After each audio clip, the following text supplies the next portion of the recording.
Mangled research papers, thousands of beers, and a little dedication, Jamie Kelly focused his efforts of translating his love for hockey into the business side of the game. Throughout his 4-year degree, he completed an internship in the St. FX University Athletic Department, acting as the lead journalist for the AUS Conference. After that, he acted as a media relations assistant for the Tampa Bay Lightning in the National Hockey League. Upon completing these internships, Jamie was hired by the Brampton Beast in the Central Hockey League, where he currently acts as a sales and marketing executive. If that's not impressive enough, Jamie is also a freelance contributor to North America's #1 hockey publication, The Hockey News. He's passionate, fiery, and always looking to converse on the hottest topics in sport. Oh boy, I wish I could feel as good as this guy looks. Here's Jamie for the best goddamn Olympics recap Memorial University has ever heard.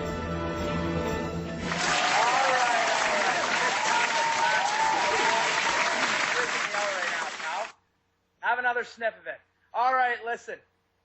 Max, Chris, couple good Nova Scotia boys, getting her done in Newfoundland right now, I tell you. Thank you so much for having me on your show right now. Ladies and gentlemen, my name is Jamie Kelly, and I'm also a Bedford, Nova Scotia native, and I'm here tonight to talk about some Olympics, obviously who did well, Canada's dominance, some controversial topics, and how outrageous the Americans are, because they are completely out to lunch. So first off, why don't we talk about, where the Olympics were and how everything was. So the Olympics were actually held in Sochi, Russia, from February 7th to February 23rd. Just ended 4 days ago. Was one of the best Winter Olympics for Canadians we've ever had, bar none. Absolute dominance. Not only in our natural sport, Canada, but basically throughout skiing, bobsled, figure skating, skeleton. We are absolutely dominant in winter. As the hashtag has said, we are winter. So let's talk about a little bit, first off, let's get into the medal count. We finished third overall in gold medals. We had 10. Russia had 13.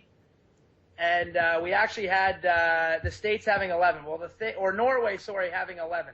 The thing which is, driving me, so giddy and which is making me so excited is that, we've actually flipped North America around for once, or actually, no, North America looks the same for once, as the United States are under us and we are ahead of them. They actually finished with, 9 gold medals, 7 silvers, and 12 bronze. But the funny thing with them is that they like to believe that they were gypped, kind of screwed over. Americans? Judging was wrong. Penalties caused this and that. Blah, blah, blah. Take a hike, Barack. Nonsense. Take a hike, the States. You guys are the worst. All you do is complain. Get out of here. All you do is drop out.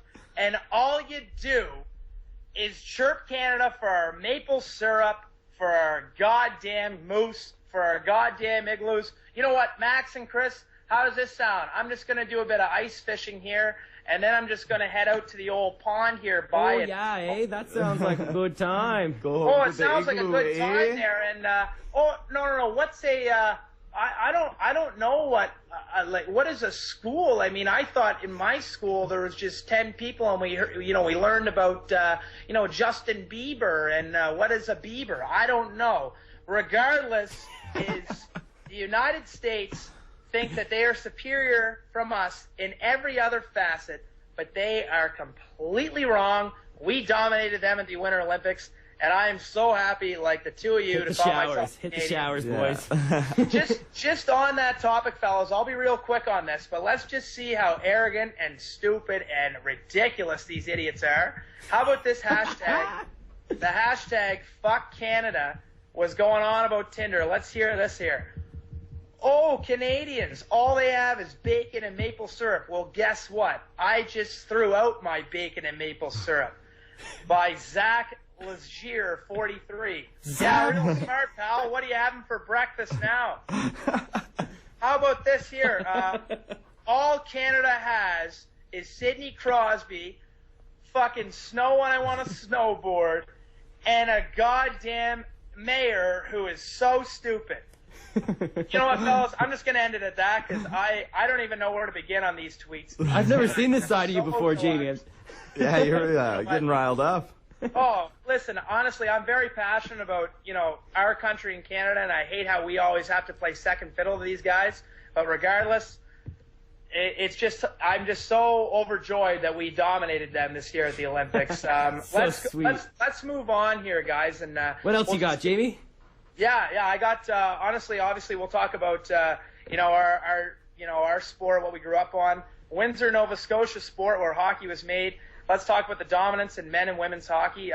From start to finish, there were a lot of questions. We're dating back to 2010 now with the questions on the women's and men's team. Who would make it? What would happen?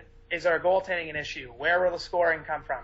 Regardless, the boys dominated and the women from start to finish. The women's game was fantastic. We came back from 2 goals down with 3 minutes left to win in overtime. And our men from start to finish, I mean, defensively, obviously there was a lot of questions with our offense, but regardless, all you need is one more goal than the other guys. So proud of our guys. Start to finish, we killed it. Which is hilarious. Let's get on some funny topics here. We already talked about the outlandish and outrageous fuck Canada trend by the United States. Let's talk about Team Austria in men's hockey. Going from, they're about to play a quarterfinal game. And you have NHL guys like Thomas Vanek, who is now on New York Islanders, is an absolute all-star in the league. You have other guys like Michael Grabner and Michael Raffle, NHL guys who got drunk before a quarterfinal game and were so hungover that they got beat by Slovenia, which is a country that has 7 rinks in the whole country and 900 players registered, 900 hockey players registered. Compared to a country that has, oh my God, double that, maybe triple that. I mean, it is disgraceful. It's hilarious. But that gets to my next point in how external are the Olympic factors? I mean, do these guys think they're almost invisible when they get in the Olympic Village? I mean, it's hard to say. I mean, when you go to the Olympics, regardless of whether you're playing hockey, you're a figure skater, you're in bobsledding. I mean, regardless of what you're in, you are surrounded by the best athletes worldwide in a setting where, honestly, if something that you've trained for 4 years, if you fail or if you do well, talk about a celebration. The external factors to drink get absolutely screwed up, show up to your sporting event kind of hungover. That is extremely, to me, that is very interesting because it goes to show you the people that, obviously everyone takes this seriously and this is their life goal, but it's amazing what can happen when you're in a setting with people from all over the place that just want to party, celebrate, and almost celebrate the connectedness that the Olympics brings. It really is amazing. I mean, to me, the Olympics, I'm so passionate about it. I'll talk about 2 stories that honestly resonate with our country. Yeah, the best. please do. Let's talk about Gilmore Peru, who gave up. There's a guy, like I said, I was just going on about 4 years you train for your certain event, and you are, to the bone. I mean, you're 5 days, 6 days a week training for your event. Gilmore Peru gave his spot up in the 500-meter speed skating for a guy named Denny Morrison who was injured earlier in the year. He thought Denny Morrison on his team could do the race better than him. Denny actually ended up winning a silver medal, and Gilmore didn't compete. There we go, boys. And they ended up splitting, obviously, the glory of it, but that just goes to show you right there, Canadians are the best people in the goddamn world. They'll sacrifice anything for anybody. And, the Olympics is so much more than just, coming together, being competitive, being an athlete. It's about, helping your comrades and helping everyone else. And I'll give you another example of that, how Canada's the best. Downhill skiing. There's a gentleman from Norway, lost his first ski. And he was a medal contender. No one knew if he was going to win, gold, but he was in the top 5 in the race. He lost his ski on the top, about 3/4 up in the hill. The Canadian ski coach actually chairlifted up there, not the Norwegian. The Canadian ski coach chairlifted up there and gave him an extra ski so he can finish the race. I mean, the hospitality was provided. I probably sound like Don Cherry, as biased as it gets, but I don't give a shit. I am to the core. I love Canada and what we did at the Olympics, everything that surrounded it. It was amazing. And I guess what I'll conclude with here, guys, is, you know, the significance of the Olympics and what it actually does. I mean, it's interesting. We had the Olympics in a place where there is, you know, in a country that, you know, is anti-gay law. And I mean, and has a president that, you know, has extremely controversial views. And there was a lot of questions going into it. Without question, whether the security was okay, whether, you know, athletes, obviously, in our day and age, at least North American athletes, and we can also say the same for European athletes, we're completely supporting, you know, bisexual, lesbian, LGBT athletes. I mean, we're all for that. Well, I mean, it's 2014, right? Exactly, and you would think that. But it's insane that we had to have the Olympics in a spot that, you know, for some reason was anti, you know, gay. And hey, man, well, Hitler hosted the Olympics in 1936. Yeah, exactly. Hey, old Hitler. I'd love to see how he would be at the downhole ski slope. Eh? But, yeah. No, it's honestly, all in all, security, what I've been told, was fantastic. They did a great job there. There wasn't any outrageous worldly events that took place. I mean, everyone was focused on their general sport. The take was that, you know, everyone had a fantastic time, every single country. I mean, obviously there's your glitches and here and there, but I mean, there was the satire. There was the story of, I don't know if you guys watched the, you know, opening ceremonies, but there was 5 Olympic rings that were supposed to be open, and only 4 of them opened. Yeah. There was a story about that person getting assassinated. I mean, that ended up not being true, but realistically, we want, you know, and as bad as they are, I mean, I'm telling you, like, I don't agree at all with their laws, and I don't agree with, you know, everything they stand for, but realistically, they put on a great show.